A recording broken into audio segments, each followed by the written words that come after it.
DC ਦਫ਼ਤਰ ਹੈ ਗੁਜਰਾਂਵਾਲਾ। ਉੱਥੇ ਦੀ ਮਸਜਿਦ ਦੀਆਂ ਜਿਹੜੀਆਂ ਨਾ ਟੂਟੀਆਂ ਦਾ ਹਾਲ ਹੈ, ਇੱਕ ਤਾਂ ਲੀਕ ਕਰ ਰਹੀਆਂ ਨੇ ਅਤੇ ਕਿਧਰੇ ਉੱਤੇ ਉਹ ਹੀ ਨਹੀਂ ਹੈ ਜਿਹੜਾ ਇੱਕ ਪਾਸੇ ਦਾ ਘੁਮਾਉਣ ਵਾਲਾ ਜਿਹਨੂੰ ਆਉਂਦੇ ਨੇ। ਅਤੇ ਅੰਦਰ ਬਾਥਰੂਮਾਂ ਦੇ ਵਿੱਚ ਵੀ ਗਿਆ ਸਾਂ ਅਤੇ ਉੱਥੇ ਜਿਹੜਾ ਉੱਥੇ ਵੀ ਪਾਣੀ ਇਹਨਾਂ ਨੇ ਰੋਕਿਆ, ਉੱਤੇ ਇੱਟਾਂ ਰੱਖ ਕੇ ਰੋਕੇ ਆ। ਕਿਧਰੇ ਲੋਟੇ ਲੀਕ ਕਰਦੇ ਨੇ, ਕਿਧਰੇ ਪਾਣੀ ਲੀਕ ਕਰ ਰਿਹਾ। ਜਿਹੜਾ DC ਮਤਲਬ ਆਪਣੇ ਮਸਜਿਦ ਦੇ ਵਿੱਚ, ਉਹਨਾਂ ਮਸਜਿਦ 'ਚ ਹੋਣਾ ਹੀ ਨਹੀਂ, ਕਿਉਂਕਿ ਅੰਗਰੇਜ਼ਾਂ ਦੇ DC ਨੇ, ਸਾਡੇ ਤਾਂ DC ਹੈ ਹੀ ਨਹੀਂ।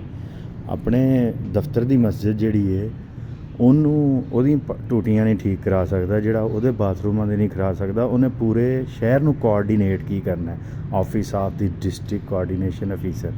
ਪੂਰੇ ਸ਼ਹਿਰ ਨੂੰ ਤੂੰ ਕਿਵੇਂ ਸਾਰੀਆਂ ਸਾਡੀਆਂ ਜਿਹੜੀਆਂ ਨੇ ਕੂਵਤਾਂ ਉਹਨਾਂ ਨੂੰ ਇੱਕ ਜਗ੍ਹਾ ਕਰਕੇ ਸ਼ਹਿਰ ਦੀ ਬਿਹਤਰੀ ਕਰਨੀ ਹੈ, ਕਿਉਂਕਿ ਇਹਨਾਂ ਦਾ ਮਕਸਦ ਹੀ ਨਹੀਂ ਬਿਹਤਰ ਕਰਨਾ।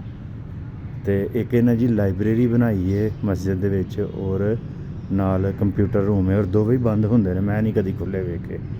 ਅਤੇ ਜਿੰਨੀ ਦੇਰ ਤੱਕ ਤੁਸੀਂ ਇਹ DC ਰੱਖੋਗੇ ਨਾ, ਜਿੰਨੀ ਦੇਰ ਤੱਕ ਆਪਣੇ ਨਾਮ ਹੀ ਨਹੀਂ ਬਦਲੋਗੇ, ਇਹ ਤੁਹਾਡੀਆਂ ਮਸਜਿਦਾਂ ਹੀ ਨਹੀਂ ਹੋਣਗੇ। ਹਾਲਾਂਕਿ ਜਿੰਨੇ ਸਰਕਾਰੀ ਦਫ਼ਤਰ ਨੇ ਨਾ, ਉੱਥੇ DC ਜਿੰਨੇ ਅਫਸਰ ਨੇ, ਉਹਨਾਂ ਵਾਸਤੇ ਵੱਖਰੇ ਬਾਥਰੂਮ ਨਹੀਂ ਹੋਣੇ ਚਾਹੀਦੇ। ਹਜ਼ਰਤ ਉਮਰ ਹੋ ਰਹੀ ਹੁੰਦੇ ਨਾ, ਉਹਨਾਂ ਇੱਕੋ ਇਕੱਠੇ ਬਾਥਰੂਮ ਰੱਖਣੇ ਸਨ, ਤਾਂ ਕਿ ਜਦੋਂ DC ਵੀ ਗੰਦੇ ਬਾਥਰੂਮਾਂ 'ਚ ਆਏਗਾ ਨਾ, ਅਤੇ ਉਹਨੂੰ ਪਤਾ ਲੱਗੇਗਾ ਕਿ ਭਾਈ ਇਹ ਸਾਫ਼ ਕਰਾਉਣੇ ਨੇ। ਅਤੇ ਜਿੰਨੀ ਦੇਰ ਤੱਕ ਛੋਟੇ ਅਫਸਰ ਹੀ ਖੱਜਲ ਹੁੰਦੇ ਰਹਿਣਗੇ, ਉਹ ਬਾਥਰੂਮ ਗੰਦੇ ਹੀ ਰਹਿਣਗੇ, ਟੂਟੀਆਂ ਲੀਕ ਕਰਦੀਆਂ ਰਹਿਣਗੀਆਂ ਅਤੇ ਅਸੀਂ ਜ਼ਲੀਲ ਹੁੰਦੇ ਰਹਾਂਗੇ। ਜਿੰਨੀ ਦੇਰ ਤੱਕ ਸਾਰਾ ਸਟਰਕਚਰ ਅਸਲ ਮਸਲਾ ਹੁੰਦਾ ਹੈ ਢਾਂਚੇ ਦਾ, ਜਿੰਨੀ ਦੇਰ ਤੱਕ ਤੁਸੀਂ ਢਾਂਚਾ ਨਹੀਂ ਨਾ ਆਪਣਾ ਬਦਲੋਗੇ, ਔਰ ਢਾਂਚਾ ਬਦਲਣ ਵਾਸਤੇ ਤੁਸੀਂ ਆਪਣਾ ਨਿਜ਼ਾਮੇ ਤਲੀਮ ਬਦਲਣਾ ਹੈ। ਸਾਰੀਆਂ ਚੀਜ਼ਾਂ ਆਪਸ 'ਚ ਜੁੜੀਆਂ ਨੇ।